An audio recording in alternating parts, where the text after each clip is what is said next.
సంధ్య theatre తొక్కిసలాట ఘటనలో Tollywood icon star Allu Arjun arrest అయిన సంగతి తెలిసిందే.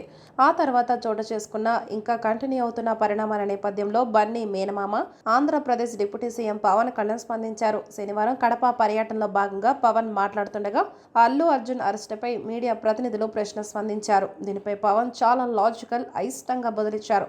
ఈ వ్యాఖ్యలపై పవన్ పట్ల బన్నీ వీరాభిమానులు, కార్యకర్తలు ఉకింత అసంతృప్తి, అంతకు మించి ఆగ్రహానికి లోనవుతున్న పరిస్థితి.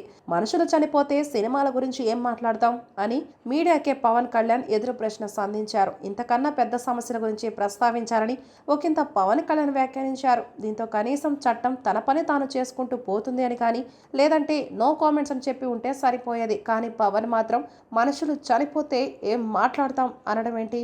ఆయన పట్టుకొని ఏమైనా చంపారా అంటూ బన్నీ ఫ్యాన్స్ మండిపడుతున్నారు. వాస్తవానికి బన్నీ, పవన్ కళ్యాణ్ మధ్య సత్సంబంధాలు సరిగ్గా లేవని ఎప్పటి నుంచో టాక్ నడుస్తుంది. దీనికి తోడు ఎన్నికల ముందు నంద్యాల వెళ్లి మద్దతు ప్రకటించడంతో పవన్ సీరియస్ అయ్యారని, అప్పటి నుంచి అసలు బన్నీ మాట ఎత్తితే చాలు కోపం నషాలానికి ఎక్కుతోందంట.